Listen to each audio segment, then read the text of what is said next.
Hi, cat. Come and get some mango, baby.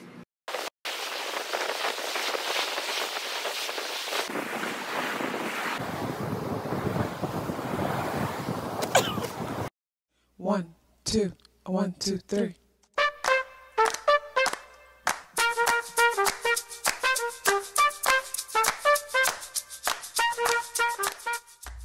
Self-awareness is a superpower. My name is KathyLaDonna. Welcome to Soul and Vibration.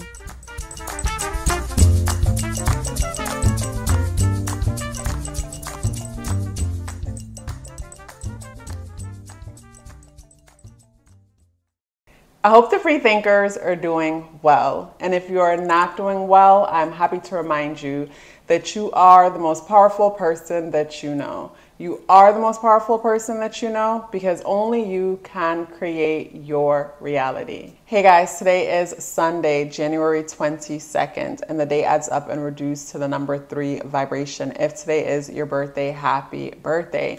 So today is ruled by the sun, and the sun is in the sign of Aquarius. So with the sun being the ruler of the day focuses on the I am energy because the sun talks about the I am energy. The sun is our ego, and our ego represents or reflects how we identify with this physical realm. Without our egos, whenever a person say, "Oh, I don't have an ego," I always laugh to myself and say, well, that's not the way how I see ego. To me, a person who doesn't have an ego is the person you see at the bus stop, or you see them while you're driving by and they're just like looking up in the air and they're laughing to themselves and they're just in a whole nother realm. I feel like without our egos, we would be like those people. It's like the people that we call crazy, the people that we call crazy, where they're looking up and they're laughing to themselves and they're just like having a totally different experience because it is our ego that grounds us within this realm. And for me, ego without empathy is what's dangerous. It's our empathy that makes us care for each other, that makes us sympathetic, that brings us together, our ability to connect and feel each other, or put ourselves in the position of each other to feel where each other is coming from, or try to feel where each other is coming from. But to me, ego is our identification with this physical realm. It's also our ego that polices us and keeps us in order. It's our ego that makes sure we're not acting like or looking like that person that's like laughing to themselves and experiencing a whole nother reality. To me, that's a person that has no ego. What's your thoughts on that? But for me, yes, ego is our ability to identify. So for me to say my name is, and first of all, who is saying my name is? But for me to say my name is, or for me to say, for something to have a name, because something has a name, I'm able to identify it and even identify with it. Where the person who you see and they're just out, they're in another world, they're detached. It's like nothing means anything. So it's like they're not grounded to this realm. It's like there's no gravity holding them down. But like I said, I want to know what your thoughts is when it comes to that. And talking about gravity and holding down. With the sun in Aquarius, I think about that. Like I think of, say, Saturn being the gravity holding us to the past, and Uranus. And Saturn and Uranus both rules over Aquarian energy. And I think of how we all have this energy within us. But I think of the Aquarian Saturn opposition when I think of the sign of Aquarius. And I think of how there's a part of us grounding us like gravity to the past, to the traditional ways of being and doing things. And I think of Uranus energy bringing us to the future, causing us to want to explore new things, causing us to want to rebel against what is, not knowing what the future holds, but we don't care because we want to have a new experience. We want to experience something different. And when it comes to, say, the ego likes familiarity. Like I think of like the mind as gravity, which to me, the ego is the mind. It always brings us back to Saturnian type things. Things are familiar. But my observation of Saturn within myself over time has taught me that Saturn is here to teach us to redefine things for ourselves. First, Saturn shows up as the authorities within our lives, and as we mature and find ourselves or become aware of who we are and start to allow ourselves to be, we can redefine our lives and become our own authorities within our lives. But the back and forth energy that I was mentioning within the day is the 22nd. And the number 22 energy is the master builder energy. When I think of the number 22 energy, I think of, say, someone being completely selfless and focused on making the lives of others better, because the number 2 energy is the mothering energy. It's our ability to nurture. And whether you are male or female, we all have nurturing abilities within us. We all have feminine energy within us. It's that introspective energy. So there's one aspect of us with the 22, the day being the 22nd. There's one aspect of us that wants to be like, that wants to sacrifice ourselves for the greater good of others, that wants to overdo it to benefit or help others in whatever way that we can.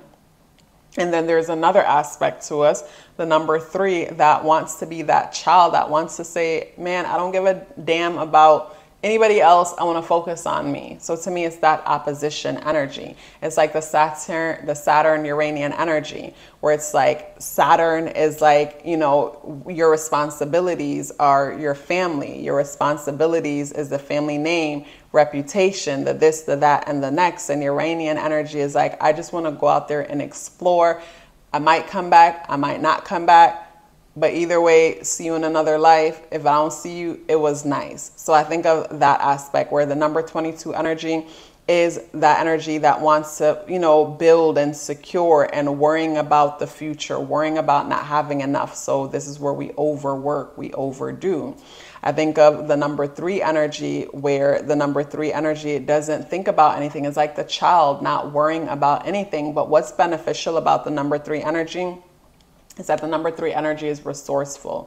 It's problem solving, just like the innovative aspect of Aquarian energy, where the number 22 energy is like the Saturn aspect of Aquarian energy, where it's like, it's seeking familiarity. So because it's seeking familiarity, it'll just stay stuck looping in circles. On this day, Uranus goes direct. With Uranus going direct, so Uranus is in Taurus, and Uranus energy is that other ruler of Aquarius that I mentioned. It's futuristic.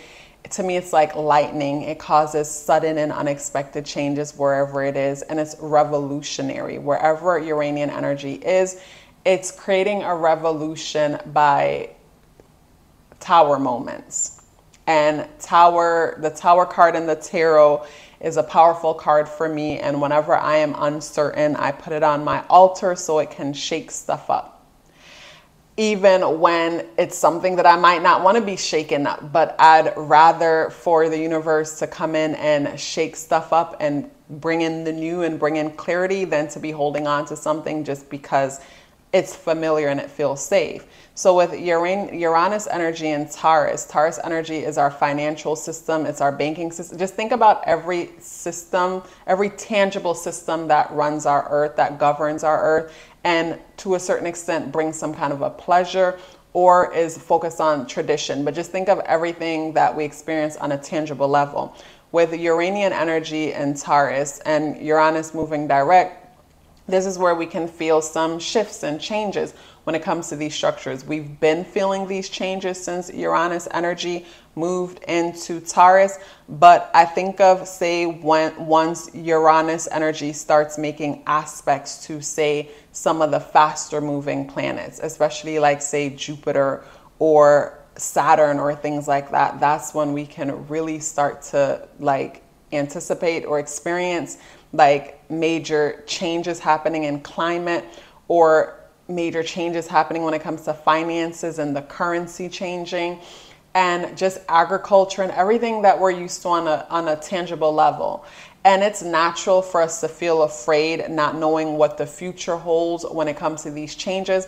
But just like the Tower moment, just like Uranian energy, it's liberating. It's a freedom bringing energy. How the freedom comes, it might not be something, the way the freedom comes might not be in a way that was expected or desired. But at the end of the day, it comes down to the fact that there's freedom and there's opportunity that comes with this freedom. And I also think about I think about, say, how, say certain things have been ran by certain people forever, and people complain about how certain things have been done or how certain things are unfair. And I think of the Uranian energy, or what I mentioned about Uranian energy. It's like, this is the opportunity that a lot of people have been waiting for, but don't realize they've been waiting for it, because we get so comfortable in our situations and we get so comfortable complaining and wanting better. But then when better comes, it doesn't come the way how we thought it should come. So instead of celebrating and looking to make the most of this new thing, we find reasons to complain and bitch and moan and stay stuck.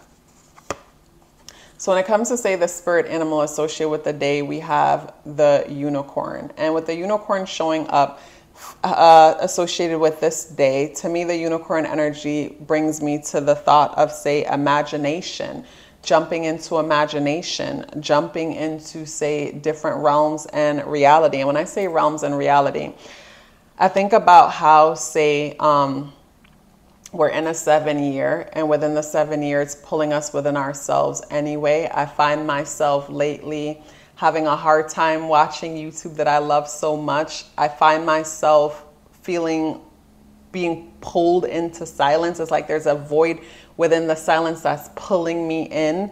And it's beneficial because there's some things in my life that I was reflecting on that I haven't gotten a chance to reflect on in a while because things have been so busy.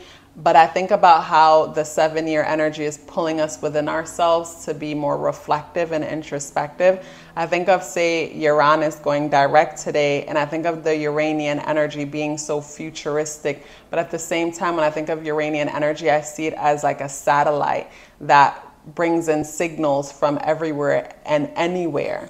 And everywhere and anywhere could be different realms, different dimensions, and things like that. So I think of the unicorn energy representing our ability to solve problems by using our imagination. I look at the day adding up and reducing to the number 3 vibration, and how the number 3 energy is resourceful for the simple fact that it's free, for the simple fact that it's not routine, for the simple fact that it's authentic and unpredictable, like the Uranian energy.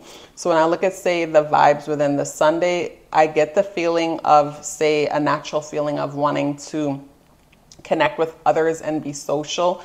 But even if you find yourself out being social and connecting with others, there'll be a quiet aspect or a quiet feel or a quiet vibe to the day.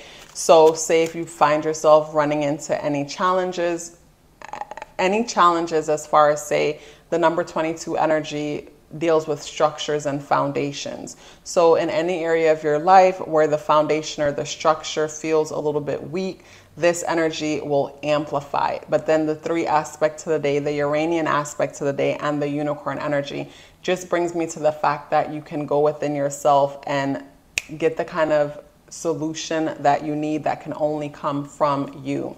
Because within the 7-year that we're in, we all have a lot of questions, and the answers that we need can only come from within us. So the tarot associated with the day is the World card. This is the World card in the upright position, but the World card is in the reverse. So with the World card being in reverse, it brings me to, say, feeling like the seasons is like feeling out of season, or feeling like something is out of alignment, or feeling like something isn't going within order. And I think of how, say, chaos and disorder is a big part of magic. And I think of chaos and disorder being a big part of magic as far as like the Uranian aspect, like I mentioned, sudden and unexpected changes, tower moments, things that happen that appear to be unfortunate. but it is up to us to see the opportunity in something that appears to be unfortunate. So I find myself now, whenever something is happening and it feels like it's something that's happening against me, or it feels like it shouldn't be happening because for whatever reason it feels challenging or stressful or scary, I've learned to surrender in the moment and say, God, I don't know why this is happening, but I trust you. God, I don't know what's happening, but I trust you. For you, universe, creator, whatever you call it, I don't know why this is happening, but I trust you. Because over time, I've learned that life is working for me, regardless of what it might seem like in the moment. And with the World card in the reverse, it's those chaotic moments, those sudden changes, those moments that are out of order is when magic is happening, is when the universe is intervening. I think of what I mentioned with Uranus and Taurus direct, and how certain changes can happen to throw off the order, and order is being thrown off, but it's creating an opportunity for new beginnings. It's creating an opportunity for those who were last to become first. But we have to have eyes to see the opportunity and also have the courage to take action. You guys, such a pleasure sharing this message with you. If you would like to book a natal chart or tarot card reading, the link is in the description box below. If you'd like to check me out on Patreon, that link is also in the description box below. If you're still here with me, I'd love to hear about it. Please let me know by dropping me a yellow heart in the comment box below. I would love to hear from you, and I look forward to seeing you tomorrow. Love yourself as if your life depended on it, because it does. Take care of yourself, and I look forward to seeing you in the next video.